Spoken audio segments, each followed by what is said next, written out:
Good evening, Jimmy. How are you? I am good, sir. How are you doing? I'm not doing too bad. I hope you had a great Christmas. Yeah, you likewise. I did. Got Oh, lots of Star Wars goodies. yes, nice. Same. Hello to everyone that is listening or watching at home as well. We hope you've had a great Christmas. I posted up my Star Wars haul online. We've had loads of engagement on that, which has been absolutely amazing. Because I love nothing better than seeing people's Star Wars gifts at Christmas, and there are some absolute bangers out there. And then obviously today we've had episode 5 drop. Yeah, super excited to talk about this. I know that we kind of struggled with how we were going to do it, given that it fell on Christmas Eve, which I still think is bonkers. Yeah, I mean, I know not all the world celebrates it, but a good chunk of it does. So I yeah, still thought it was kind of crazy. And of course, it's like the best episode so far, and the most to talk about at least. And we oh, there's couldn't. I loads. was texting with the mailman, who will be joining us as soon as he gets home from delivering the mail. He and I were chatting, and we're just like, oh man, like we really want to get online and talk, but we both knew it's probably not a good idea. Yeah, So, but yeah, we got full rain now. What do they call it? Boxing Day for you guys, the day after Boxing Day. Christmas. There's Yeah, no real significance here in the States, but I know other countries, Boxing Day. Yeah, let's dive into the second longest episode so yeah, far, yeah, which is pretty exciting. You have a lot to learn about. Pirates is the title. The director is Jake Schreier. He's the yeah. one who is doing, I believe, Thunderbolts. And it was written by Myung Joe Wesner. I did not have a chance to look up this writer, but kudos to them for um, crushing it here. So Oh yeah. we got Ed Friday, Evening Christmas Dudes. Evening, Ed. You're all right. We got Imperial Activity here. Very nice. Thanks for joining us on such late notice. And then who said yes to the lightsaber? I said no. I want to bring that up. It's one of the things we'll do afterwards. If you didn't know, if you weren't a part of our Facebook page, right before, I think a couple days before the episode aired, we put out a Google form that you Yeah. could vote on certain things, and one of them was, will we see an activated lightsaber, I believe. I'll try to bring it up here. Sometimes my computer does some crazy things. I'm trying to open up different tabs while I'm recording, so I'll try that. If I disappear, Jack will keep us rolling until I hop back in real quick. But Jack, first off, welcome to the Crow's Nest, Jackie Thank boy. you very much. Thank you very much. So if you guys haven't known, we Jack, and it's obviously like 2 or 3 o'clock in the morning for Jack when these come out. So me and the mailman have been handling this. However, Jack, myself, Charlie, and the mailman all got together and we pushed out our episode, the mid-season review, did some stuff. We actually ran out of time for it because then we had a pretty cool adventure shortly after that. Yeah, Which we'll get put up here soon. Yeah, that was a crazy episode. If you haven't checked it out already, make sure you head over to socials, Explore the Force, Facebook, Instagram, X, Threads, Twitter, YouTube, like, share, subscribe. But make sure you check out that episode we did, mid-season review, some theories that we did there. So again, have a listen. Let us know what you think so far as well. Right, should we dive into this episode? Yes, and Ed, we're going to get to that question. I think I have 2 possibilities because we got a book sent to us by some friends of ours. So, but we'll get into that in a little bit. And everyone over on Instagram, thanks for joining us. We got a bunch of people over there. That's exciting. So let's dive into this. So we got our cold open. Parents working against the supervisor. Yeah. Again, and I think that this episode even more drives the theory that supervisor is probably not who everyone thinks they are. No. I've got droid AI written down in the first part of my notes, and then later on, we'll get to it. We might have ourselves a pirate, who knows, or a member of a pirate crew, or a descendant of a pirate crew. The only negative I've seen from that cold open was, and I thought it was pretty funny because the dad's like one-handing it like a little kid would do, kind of trying not to get in trouble, is they keep using that memory override for every. They get out of Every droid. many different jams, which I think using it once or twice is cool. But I don't know if I have issue with it. It just seems like it's Easy get out. a little kind of lazy on the writing, maybe because they keep doing the same thing. They keep overriding the memories, or they shut things down. Or I mean, I guess that's the world you live in with droids. I mean, this is the most we've seen, like a lot of different droids interacting and things, in Star Wars. But what do you think of that cold open? What do you think about the parents? All was it 4 sets of parents, or actually, I mean, I don't know if Fern is mom or dad. I'm not sure the marital status of Sarah. I'm not sure. So, what do you think about that cold open and the parents? Yeah, so sticking with the droid stuff, I agree. It's like an easy get out, but at the same time, it makes sense. If it's a security droid and you've got like the access, then but it's quite easy to become corrupt then, I'd say, if you're in a position of power, which, looking at the planet, there isn't that much sign of corruption. But yeah, definitely an easy get out, but then again, it does make sense, like I said. Have you noticed with Wendell, Wim's dad, he always looks like he's going to cry. I want to know. Break down. Yeah, I think it's something to do with mom, because they have not. They've brought her up a couple times. Yeah, but they haven't given us. I mean, is she just a parent who's passed away, or something more to that story? That is, I mean, we are starting to run out of time. Although if the episodes keep getting longer, and we've had good length. I've been pretty happy with the length of episodes, especially this one. I was really excited when I turned it on and it said 46 minutes. I was like, hell yeah. To dive into that. And I think episode 7, Jude Law, also known as Jack's twin, let's slip that we'll learn a lot about his background in episode 7. So we got, episode 6 coming out next week, on New Year's Eve. And Mike and I are discussing what our plans are. We may try to do something that night. I'm not sure yet, but there's a lot of. I still feel like there's so much they need to wrap up. Yeah, over the next 3 episodes. More questions and answers. Yeah, but I agree with you though wholeheartedly that something's up with his dad. Now I do like the fact that they're like kind of going and getting. They're taking things in their own hands, and we kind of knew they were going to do that because we've seen a clip in a trailer. But I thought that was a great open. We have not spent much time on Atten other than the very first episode. No, we haven't really. So I don't know. So let me see. Yeah, easy cold opening, easy enough. Like Ed's saying there, Wim's dad knows something. He doesn't act like he lost his kid. There's not a real sense of urgency, but I think it's sort of being built up a little bit more, this sense of urgency, because they are starting to be a bit, let's say, not impatient, but they want action, don't they? Yeah, and that's what I was talking about too. Like they bring her up because he mentions her, Jod. We'll get to that scene. We'll get to the Qui-Gon scene in a little bit, but he doesn't say why, what happened. He says, "Well, not my mom." All right. So, I mean, we assume she's out of the picture. Do we know what happened to her? I mean, we could be reading into it like we like to do. It makes it fun for us to come up with theories for everybody. But so, and then I think, we get our opening, and we move on to, because I was curious too, like we talked about this a little bit. I know I talked about it with Mike, and then we talked about it, how are they going to start this episode with 33 having been gone off the deep end? And I thought they handled it pretty well. It wasn't how I thought, but I mean, not that I'm disappointed in that. I thought they did a really good job. They have them all tied down with those big heavy ropes, and I loved it. Everyone's terrified to turn them on. Even Jod seems a little bit nervous to turn them back on. And that's a little bit sad though, because how much I like 33 so far.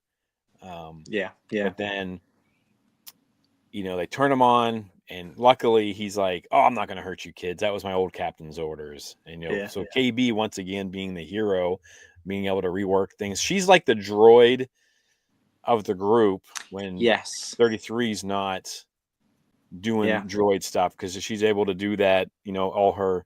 I can see a lot of inspiration from Star Trek for KB, from Data.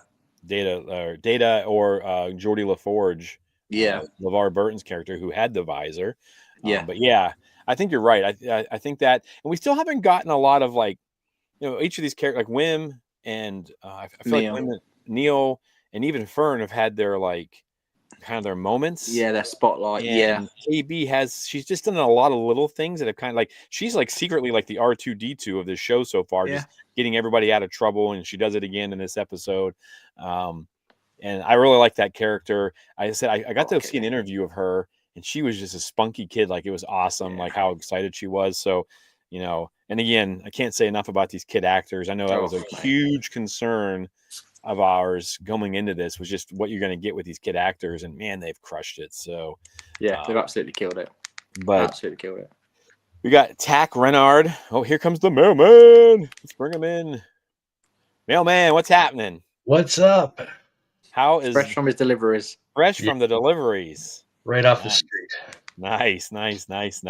We just got on to, we just covered the cold open with the parents finally taking things into their own hands, and then we just kind of talked about the beginning of how they had 33 tied down. Everyone's terrified to turn them on, and how KB is secretly the R2D2 of this thing, where she just keeps doing little things and saving the day. Right.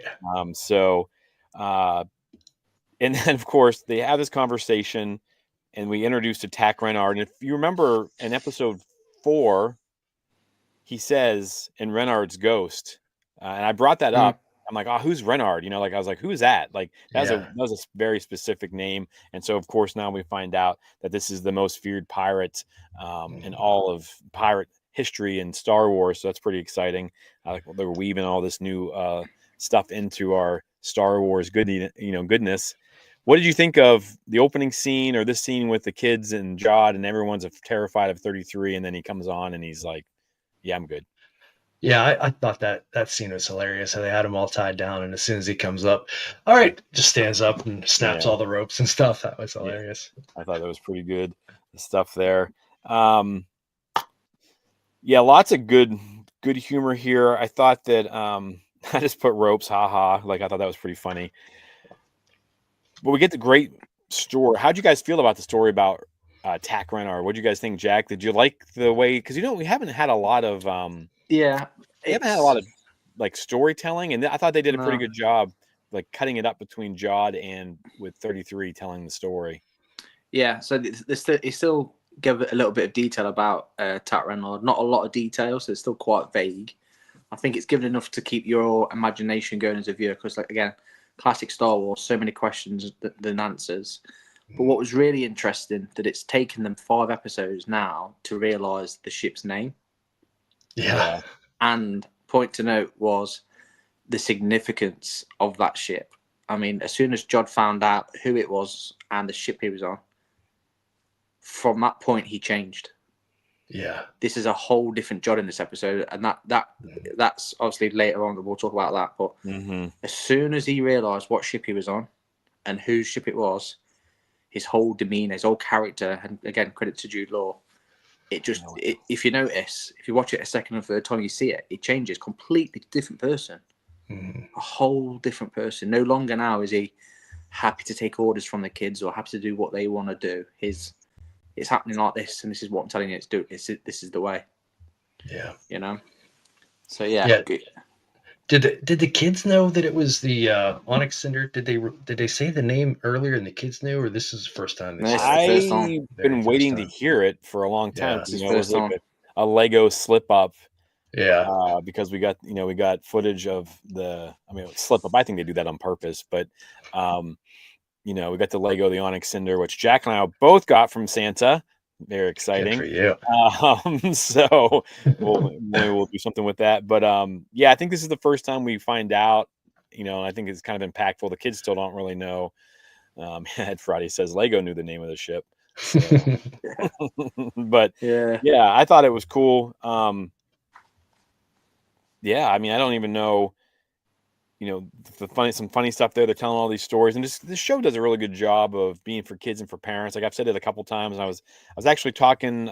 We went over Christmas Eve to a relative's house, and they had friends in the military that had just moved to Wichita, and so they were looking to spend some time with people. And they would come over, and the husband, was rolling this, was talking. I was like, well, I think this is a great way to get kids into Star Wars. If you have a Mhm. younger kid, this would be a really great way to bring them in because it's these young kids. But they also throw in that humor with the concubine, right? Yeah, yeah. Concubine. What's a concubine? So I thought Never that mind. was yeah, and he kind of changes. He kind of changes the just like any parent would do, changes the subject matter Mhm. and moves on with things. But then we kind of drive. The story drives. There's some talking, and Wim kind of sneaks off in that episode, in that portion, Yeah. and we'll kind of get into that now.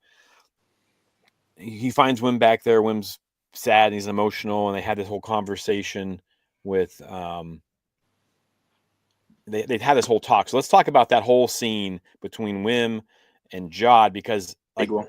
Jack, like you said, like you saw a change in him, but then he has this scene where he's trying to connect and help him. I mean, he's kind of doing it in a heartless way, I think. Which Yes. we'll talk about a little bit. But Mike, what did you think of this whole scene, bud? Yeah, I mean, he obviously didn't want to be the adult in the room at that point. He tries to, tell Wim, buck up and just go off, but then he realizes, all right, I gotta sit down and say something. And instead of treating him like a kid, he treats him more like an adult, like almost like you might treat one of your athletes, instead of, oh, it's okay, buddy. It's like, buck up. You got to figure out a way to deal with this, put it out of your mind. Don't worry about it. You're out here on an adventure. You wanted to be on an adventure. Enjoy this adventure. It was just an interesting way to deal with it rather than, just dealing with it like a kid. Yeah, he definitely didn't coddle him, that's for sure. Because Yeah. Jack, what do you think? I think he's gearing Wim up for an apprentice, or not apprentice, or a Padawan, or a young. I don't know what pirates have. A young sailor to join in. Yeah, protege is probably a better word. I think he's gearing him up because I think as well. I'm still convinced that Jod knows how to use the Force legitimately. Yeah, But he uses it 6 times in this episode. He can sense the potential in Wim. So again, you look at it from a pirate's point of view. All they want to do is take. So if he's got an apprentice or a protege, that's 2 people there that can use the Force. That's pretty powerful in terms of pirates. Mm-hmm. Yeah. I mean, and a lot happens, and I had to rewatch it. I watched it Thursday or Tuesday night when we got home from that party we were at for Christmas Eve, and then I watched it again this afternoon, and he sits down with Wim after Wim makes mention of his mom. So there's still something going on with Jod. Like he's got something happen to him in his life. Again, I think we're seeing that in episode 7. I think that's the rumors that, even Jude Law apparently leaked that, but, he sits down with him. And of course we get the line, he says, you guys got to forget everybody, their attachments. So he's giving him this harsh view, Jedi way. And and it's funny to me. I don't know. You guys tell me what you think. Like, we sit here and we love the Jedi, and we're like, we do have faults with the Jedi as well. But they preach no attachments, and we seem fine with it. But when Jod says, "Yeah, just forget everybody," they're called attachments. You don't need them. Like it seems like oh damn, like he's being really harsh to this kid. Yeah. Yet it's the same exact thing that Jedi Padawans are learning in the temples. I just felt like that delivery was it kind of. I know people are mad that Disney's in Lucasfilm's kind of showing that the Jedi aren't perfect, but yeah, I mean, well, I think there's a slight difference here because if you're a Jedi, not in this era, but in the old days, you had the rest of the Jedi with you. You were part of something, even though you didn't have an attachment. Whereas as a pirate, you are, even though you might have a crew, you're out for yourself. Nobody else matters. Valid, so it is, slightly different. Okay. No, I like that. And then of course he drops the line exactly like Qui-Gon says it. Remember, your focus determines your reality. And then he opens up. And I want to go back and look and see if he always has, I don't know why, because he did that. He points down with one finger, then he extends out a second one, and he brings the book up. And I was like, man, that's really. So I want to go back and I want to look at all the times he uses the Force and see if that's something, I'm like, whatever. Yeah, but might be because just on that there, Jimmy, as well. If you've noticed, every time he's used the Force, mate, it's always on metal objects. Oh, yeah. It's done nothing really with it's not being metal. So you got a key, the data pad thing, his knife. Yeah. I don't know. the lightsaber, which we'll get to because I've found some stuff. Yeah. I mean, I was still clinging to the idea that it might have been him using tricks rather than using the Force. But Being I mean, an in this actual episode, like you said, multiple times using the They're doing Force. so well with his 6 character. times he uses Mhm. it because I was like, man, he uses that a lot. So that was one of the things I noted. And I believe it was 6. It's 5 or 6. I'm pretty sure it's 6 Yeah. because I forgot about one. Yeah. Every time it happened, it's like, well, that's the end of my theory. Yep. That's the end of my Yeah. theory. You think so? He drops this line that's exactly from the Phantom Menace. Mhm. Is this? You trying to connect him with someone? Well, no, I'm not. I don't think there's any connection like Qui-Gon. There's rumors, people are out there talking like, oh, he's a descendant of Qui-Gon because there's all those rumors about Qui-Gon and Shmi and all these other things like that. Because, I mean, I think sometimes people forget about the timing of this show. Like this is happening the same time The Mandalorian is, and that's 7 Right. years or so after Return of the Jedi. So Jod could have been around, or Jod's Yeah. parents could have been around. You know what I mean? Like Mhm. he's not so young or so old that he doesn't fit into that time Yeah. period where he could have, now he Yeah, wouldn't have he would have known been of why. Padawan age at that He could point. have Yeah. been in the temple Mhm. with Anakin. I mean, they would have been Mhm. about, I don't know off the top of my head. I should probably look this up. Imperial, you might know. How old was Anakin / Vader when he dies in Return of the Jedi? You know what I mean? Like, I don't know that number off the top of my head, but something I'll probably dive into after that. But I feel like that kind of takes it out of he's not a Jedi or he doesn't have Jedi training. Like, I don't know. I mean, I could be wrong, and they've done a great job with the story so far, so I don't I really think he just mind. knows how to use the Force. I don't Just think think he's he knows been how to trained use or the anything. Force. Yeah.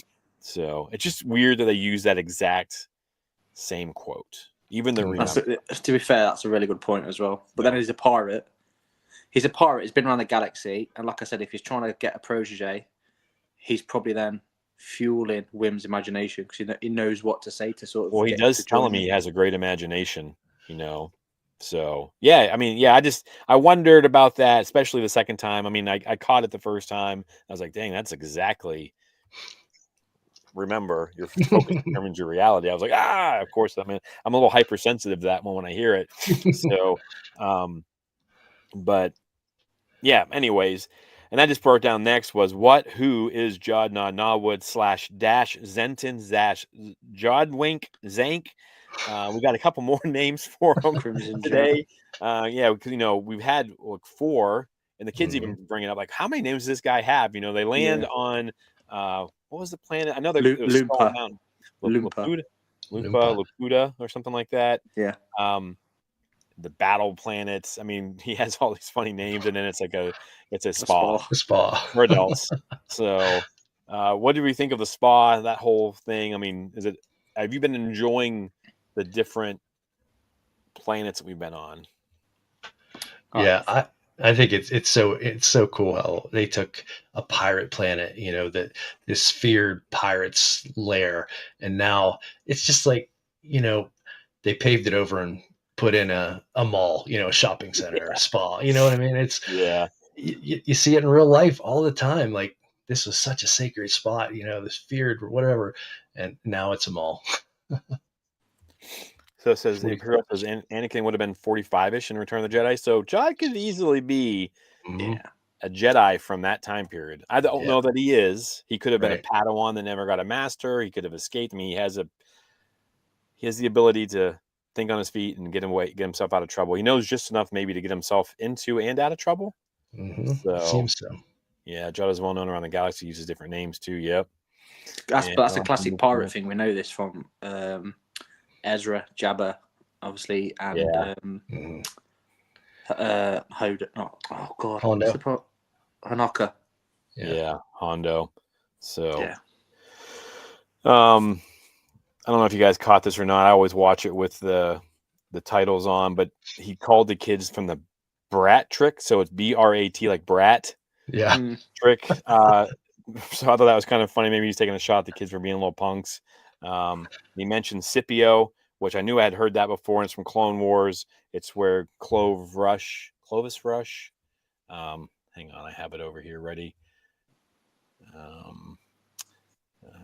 It's very interesting. It's very interesting what they're doing. 'Cause I think the writers as well are all very clever how they're keeping the audience at all ages interested. Because, like you mentioned, Battle Planet, pirates fighting instantly. The old sort of generation's thinking, "Oh, there's going to be some big time action here. This could be quite scary." And then it's getting there, and it's not really that bad.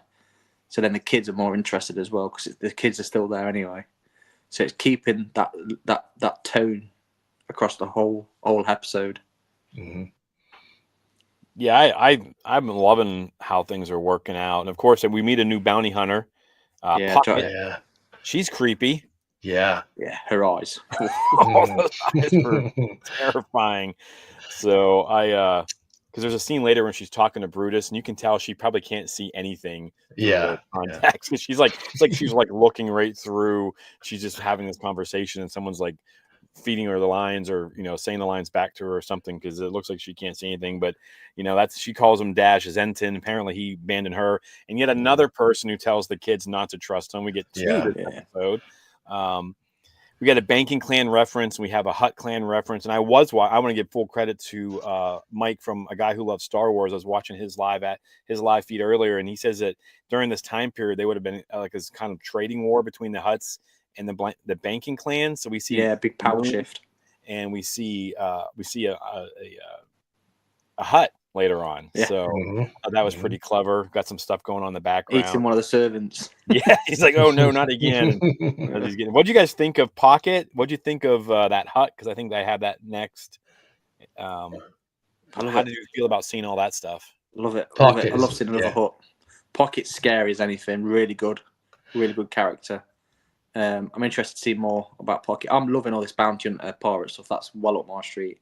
Yeah. And then seeing another Hutt as well, a fantastic, different color, like texture sort of Hutt as well. Not the classic brown slug type. Loved it. Yeah, the Pocket. She just has such an interesting look. Like you said, kind of scary, but kind of like just draws your eye. You can't quite look away, and for whatever reason, the Scottish accent is just so fitting for that character. I don't know why it is. Great. It pops. It's perfect for that character for whatever reason. Did you know as well, the person that plays Pocket is the voice of the actor from the animation Brave with the ginger hair, the main character. Really? Oh, really? Merida. Yeah. I did not know that. She was also in Train Spotting, apparently. Yeah. So she probably is. Well, every Scottish actor was in Train Spotting, weren't they? Yeah, that's true. That's true. So they all got their start. Yeah. I loved it. It's funny because I think we talked about it on our mid-season review, or you and I talked with Taylor about seeing more Hutts. Wanting them live action, not. But that Hutt looked pretty good. Yeah, for sure. I want to know how much money they spent on the show. Because everyone's making this big deal about, how much money they probably spent on Acolyte, and obviously we know how that was mixed reviews. We'll just keep it politically correct and say mixed reviews. And we just got the totals like $645 million for Andor season 2, which that better deliver. That's better. Insane amount of money. Because there's so much just in this episode, because we haven't even gotten to Cathalop yet, which Cathalop is brilliant.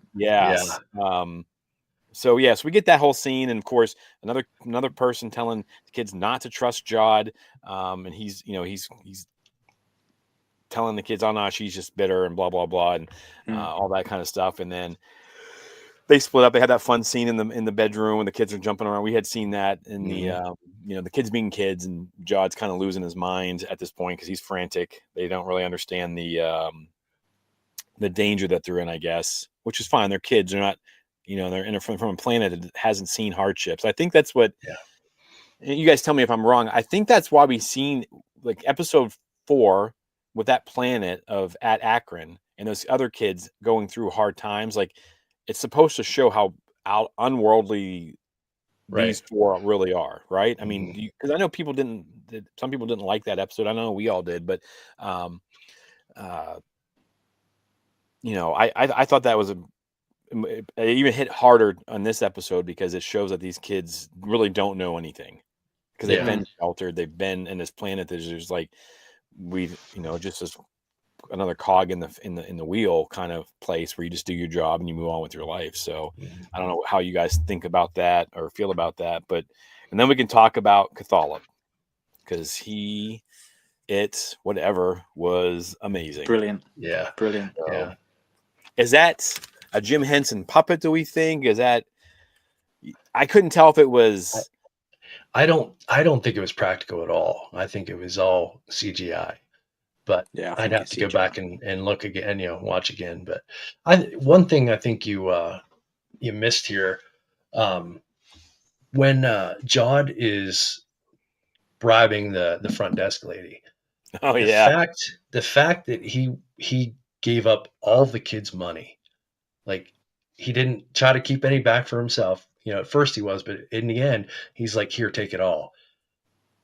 It says something about what he's playing towards. You know what I mean? Because if he's still, hedging his bets that there may or may not be some treasure in the future, he's not spending all that money right then and there. But there's so much information coming to him. He knows so much now.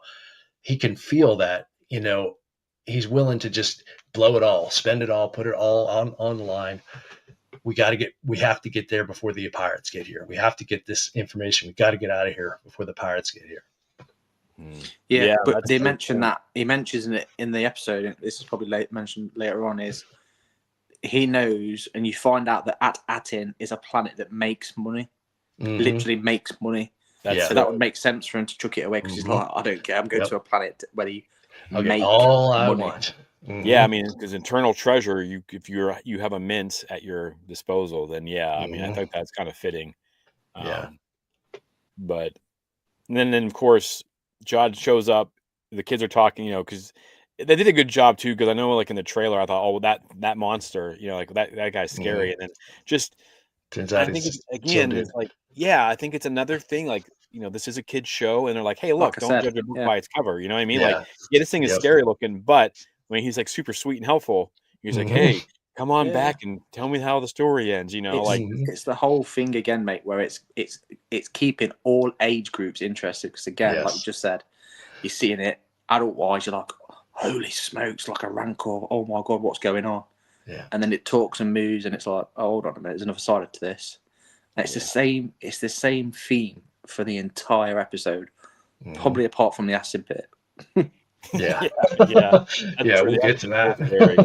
And then of course Jod walks in and he takes a big sniff. He's like, yeah, you're right, don't trust this guy. Yeah. So I thought that was funny, and that's kind of foretelling of how things are going to go. And then they go on a little Goonie adventure, right? They get in there. Luckily the kids are just tall enough, so that, they don't get their heads chopped off, and then they get to the pit of acid, right? And I think that, and this is where the title comes from, because I can't remember exactly what it says, but it says you had to like sacrifice the greatest gift. All who enter paradise must sacrifice. What is it? Like the greatest gift or the ultimate gift, I believe. And the kids immediately think life. Like, we're gonna have to throw someone in here, And I was like, oh my gosh! Like, I was kind of with them at first, and then Jod drops the title.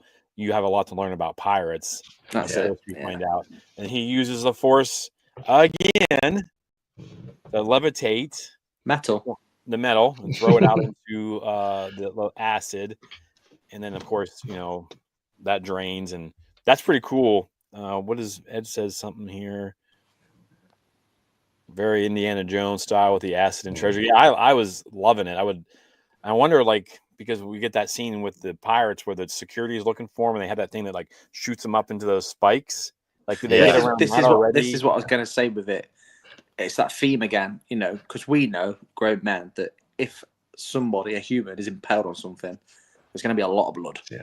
And when that body went up, I thought, oh my gosh, and nothing come down, so to speak. There wasn't even like a nasty noise of like bone being crunched or. Yeah. And again, he'd be screaming. He's probably dead from the blaster. I don't know, but at some point, it's gone from that adult theme of oh my god, don't look at this. To, if you've got a son or daughter, to the kids that could watch it and gone, it's not even that bad. I've not seen anything. A-team violence right now. where they shoot off 100,000 Yeah, exactly. rounds and no one ever gets shot, no one ever dies. Mhm. But we love that, you know what I mean? Like we Yep. eat that up. Like every week Yeah. on the A team, Just cars are limping away flipping, from the explosions, explosion. everyone's limping away, and I love it when a plan comes together. So Yep. they get Can into we go back real quick yeah, though? Like absolutely. before we got down into the Indiana Jones of it, they split up, right? Yeah. And there was that moment there where I don't know if you caught it, but KB seemed a little more apprehensive about going down to the spas, maybe something Yeah, to it's do a with good the mud point. or Yeah, something like yeah. that than maybe she should have. And I don't know if you guys caught that or what you thought about that. Like I was thinking maybe, they referenced her medical condition or whatever, back a few episodes ago, if there was something that she was afraid of, but then it really didn't pay off. I mean, she had the opportunity she had her hero moment where, she has a She's wrench and looking she, around and yeah. does the thing to, She's the brains of it all, I think, as well, She's the R because two of the group. she's yeah. the one as well that notices that saying, "All who enter paradise must make the greatest sacrifice." Because when they Mhm. mention it, I know the camera goes to her, and she's the one that looks up and there's a torch, and then she's the one that notices it, and I'm sure she's the one that mentions as well. It's acid. Yeah. Or tells them wait. Yeah, I think you got a good point, Mike, because she says that with the group. She's like, I'm Yeah. not going down there. And then Fern's like, why, you're afraid of the corrosion or whatever. Mm. I do think we're in for something's going to happen to KB, I think. Yeah. That's something, I her think she's a visor robot. or her, Well, that's another like, thing. Have you noticed too, her visor? She has not put that visor up since episode 2, maybe. Like, how it's kind of like a safety blanket for her. Like, that's kind of what I got in the earlier episodes where Yeah, when she it got was one scared, where she she had put it that up. down. Yeah, and she would she hide got behind scared. it. Yeah. Yeah, but now for the past 2-3 episodes, I don't think it's come up at all. She's had that's it a down the whole time. point. I don't. Man, I guess I'll have to go back and rewatch all the episodes. Darn it. There's so much. Dang it. This is the thing, like, we usually jump on here right after the episode, so some of this stuff doesn't get the chance to sink in. You have a Mhm. different sort of review depending on how long it's. Oh, yeah. You've got to see it twice now. I've got to see it once, but stew over it for a couple of days now. Mhm. So yeah, different things No, come out. that's a valid point. I was wondering about that too because I've just kind of been waiting for something to happen to KB because she's the only one who hasn't had like a moment. I I think mean, Yeah. she's had She's her had- hero moments, like you guys have said. But Mhm. yeah, but I do think you guys are right. I think that she's going to have something's happening to her. I think. I think she's next, and I think the episode after that's going to be a bit more about SM-33 than, like you said, maybe Jod. Yeah. Yeah. And Friday says, "Is KB the same species as the guy in The Empire Strikes Back, Cloud City guy?" I don't No know. idea. No, Lobot. Lobot.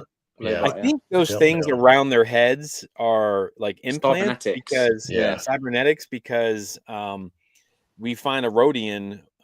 I know we got to be all over the map with this, but in Rebels, Ezra Mhm. finds a Rhodian that knows where his parents were, Yep. and he has those attached to his head. And of course, we Mhm. get Echo. Is it Echo? Yeah, Echo has them. Yep. So I think, but yeah, I mean, But Imperial says on So I'm not Star the Wars only person. Online, when you're doing like your character creation, one of them is like a cybernetic cyborg species, whatever it is. Yeah. So I think it's classed as a species in the Star Wars universe, and I think she might be one of them. okay, all right, yeah, I wasn't sure how that looked, but yeah, so I mean, I do think, and I'm granted, I don't think any of these kids are dying or anything because it's Disney and the way they're handling things, but I do think that I see a medical emergency or something in her future. Yeah. yeah, I do too. Like it's going to get them back to at maybe quicker than they. I don't know. It's going to force them to do something. I don't know if what character's coming back to help them because I mean, this episode ends. Maybe we'll get to it, like maybe it's Jod's redemption. It's at some point, he's going to come back around. Maybe it's that I think so. inspires him. Like, oh, I got to help. I don't know. I mean, we all think he's going to have his hero moment, though. He's coming back to these kids. Yeah. I mean, I hope so. You think they're going to be like, he hasn't got time to mess about, and I think that's why I took him as prisoner. I don't think he's turned. Yeah, because he didn't hurt the girl. So yeah, I guess we can get into that. So,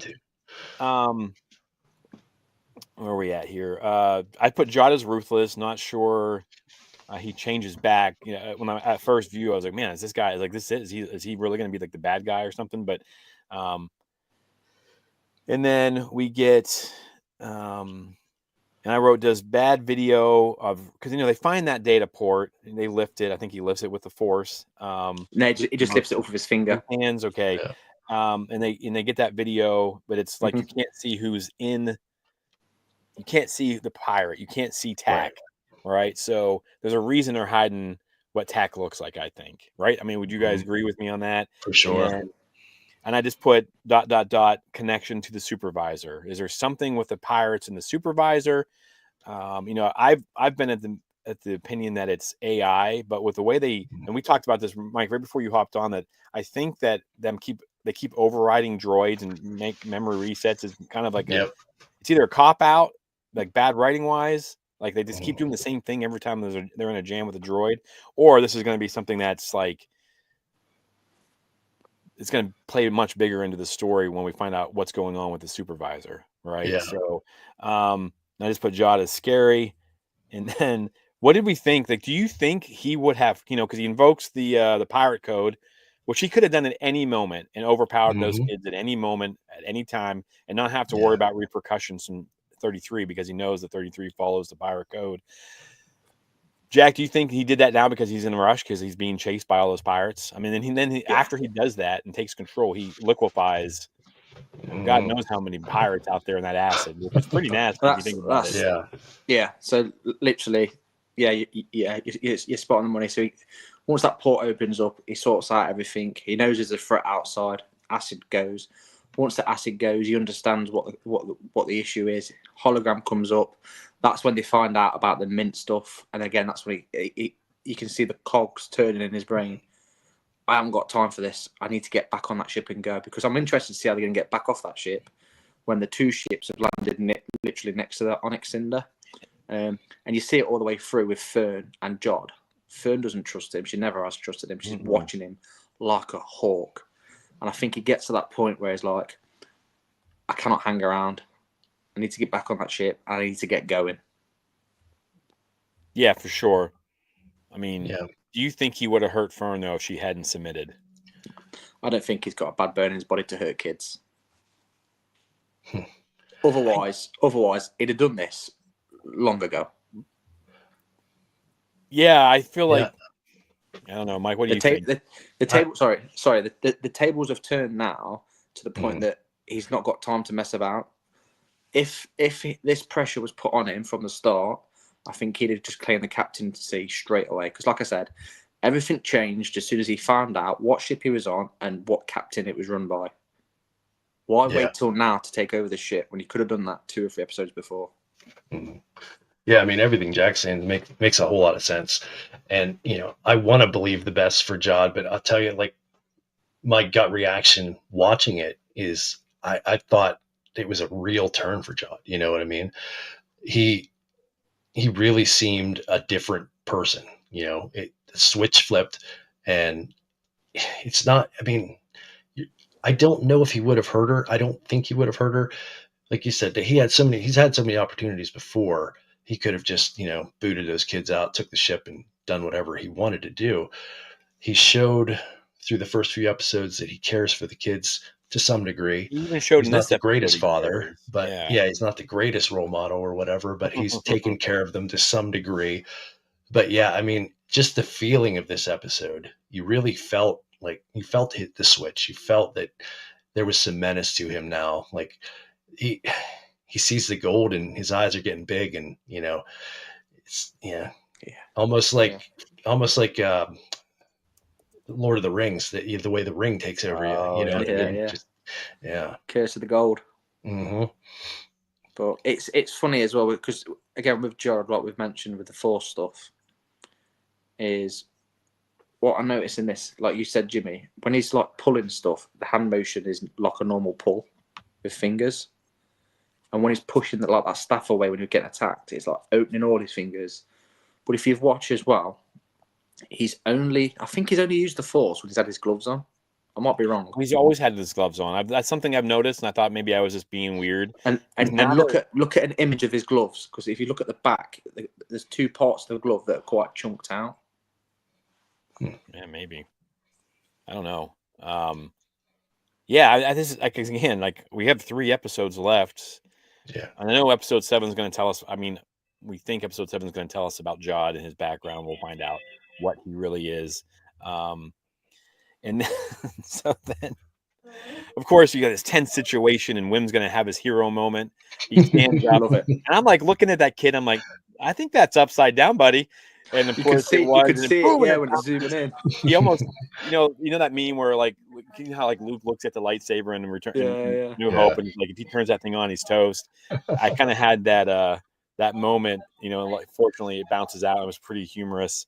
And the lightsaber is blue, I think, right? Yeah, blue, and I believe it's from the High Republic. And I would agree that the hilt just had that look, you know, that it was almost gold and silver, White, you know, it had white, gold, silver. Yeah. I'm going to show you guys Adi Sunzi lightsaber. Now I want to give a big shout out first and foremost to Insight Edition.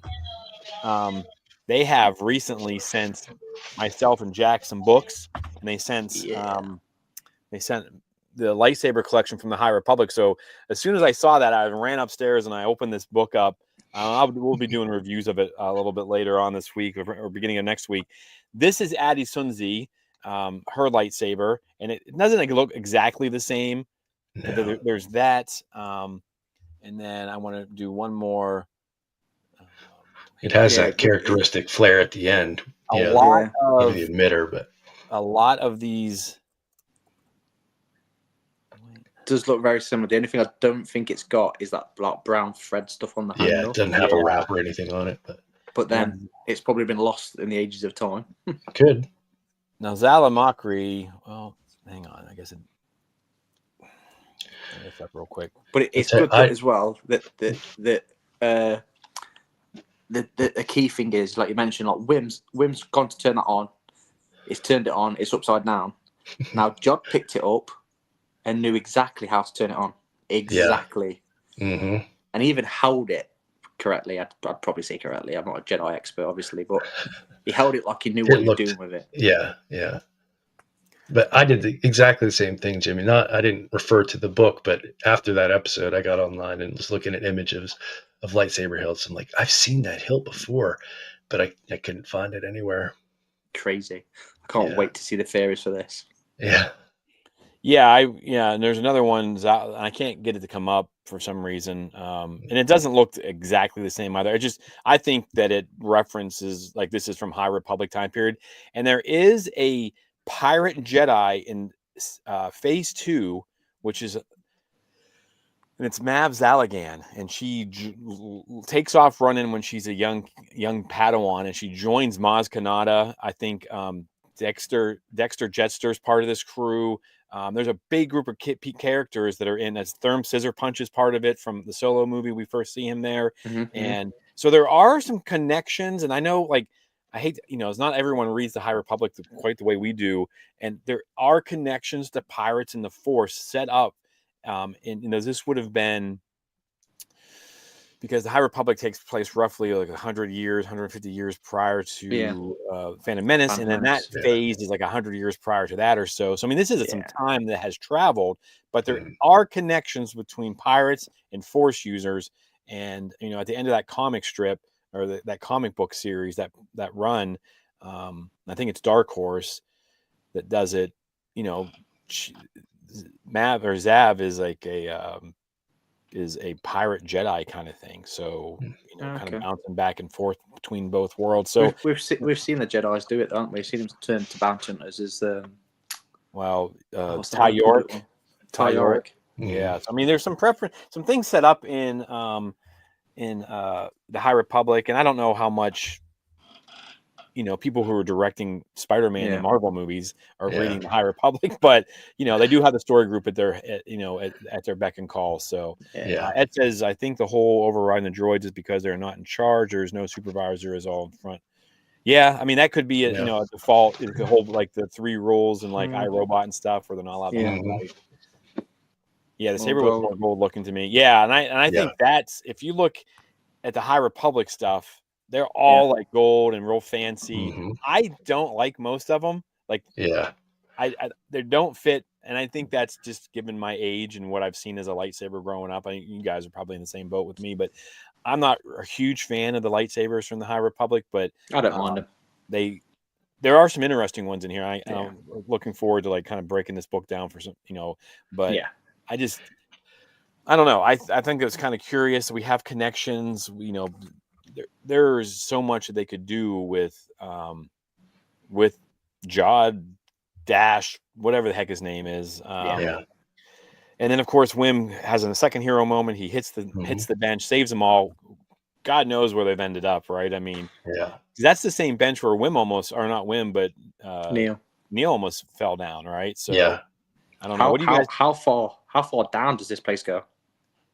Well, yeah, I mean, it's a mountain. They get shot out at the bottom of it. There's someone going to be waiting there for them. Like, is what's happening? Where are we going at with episode 6? I'm guessing they're not falling into a bottomless pit or spikes or anything like that. No, but there's going to be some peril. Agree with you.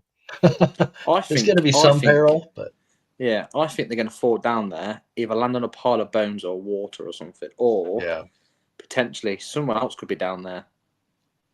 Yeah. It was like at a table or something, wasn't it? Like, that's where the data port was. Maybe it wasn't like necessarily a trap set to kill somebody, but maybe it was an escape hatch for the pirate. Yeah, so we'll see. Great show. Is episode 6 where we get to see the kids come together and finally work together, because they really haven't worked well together. Yeah. So are they going other than that brief moment on the ship?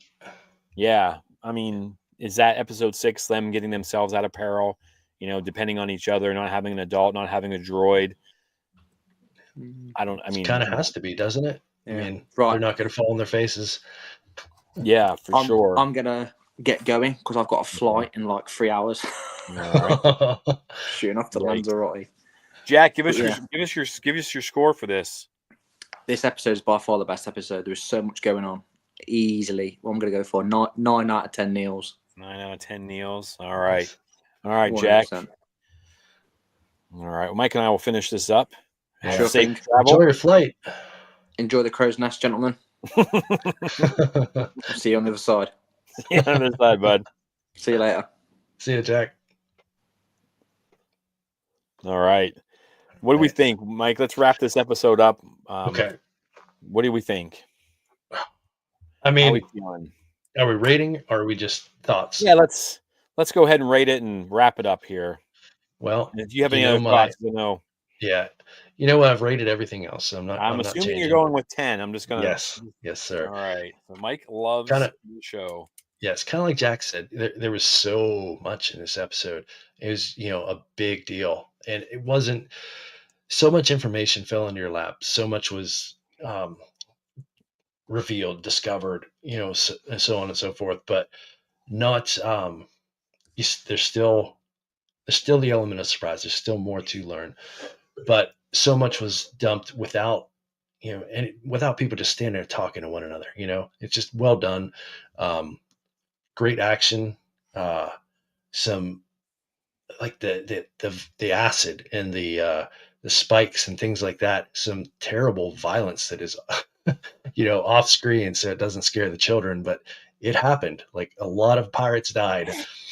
Oh yeah, I want to know. I'm kind of curious who survives that. Yeah, well, the Wolfman character. He's got to have to survive. Yeah. And Jamal White, is that his name? Jaleel. Yeah. Yeah, he's like, can I do that? I'm sure he survived, but yeah, we'll have to see. We talked about how are they going to get back to the Onyx Cinder and off the planet with, the 2 ships right there, and I think part of it is one of those ships probably doesn't have a crew left because they're all liquefied.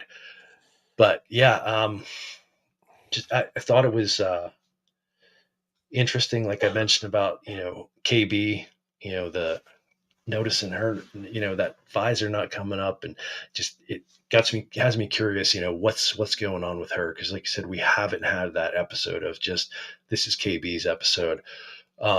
Just so many good things.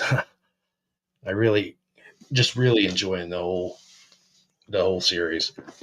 Yeah, it looks like Ed's enjoying it. If you guys are still with us, I know some people have kind of faded off here, but like give us what you thought of it. I'm gonna go 9.5. I have rated other ones higher.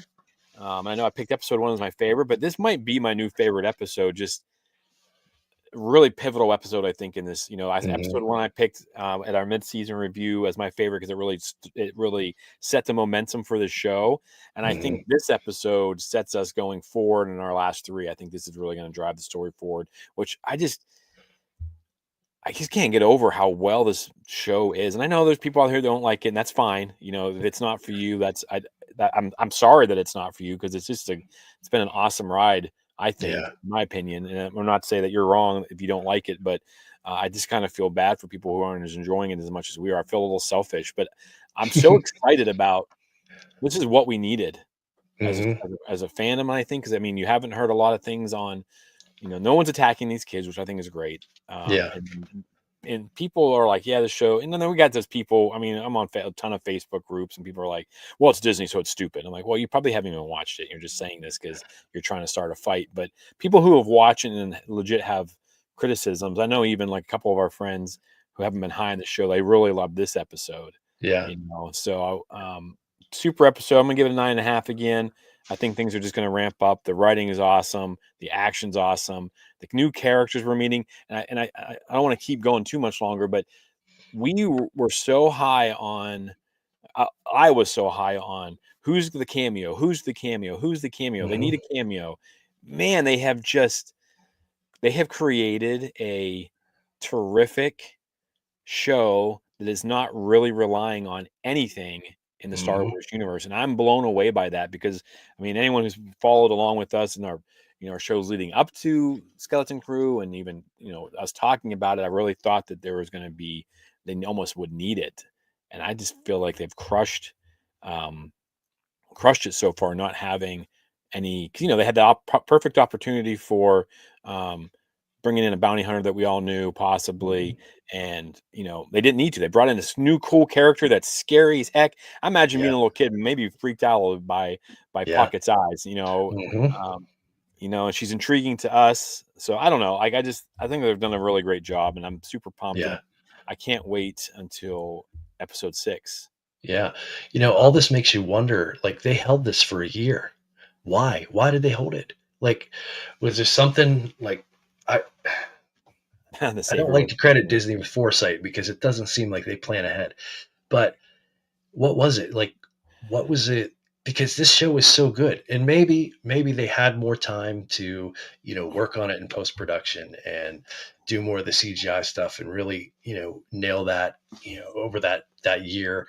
Maybe that's helping with this, but it just seems, even without all that, it's so well written, it's so good, like so well acted, that they could have dropped it last year. It would have been fine, but I don't know.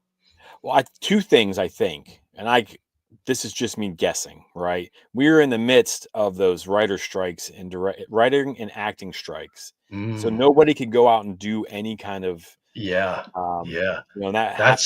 a good point. I think that's one thing that pulls back. And there are rumors about the set and the shooting just being absolute chaos and crazy. I'm having a hard time believing this. And we do have some connection. Not big connections. We do have friends that were in the show. And they said they didn't see anything that, and I just, some of that's a rumor mill, people trying to stir up BS and things like that.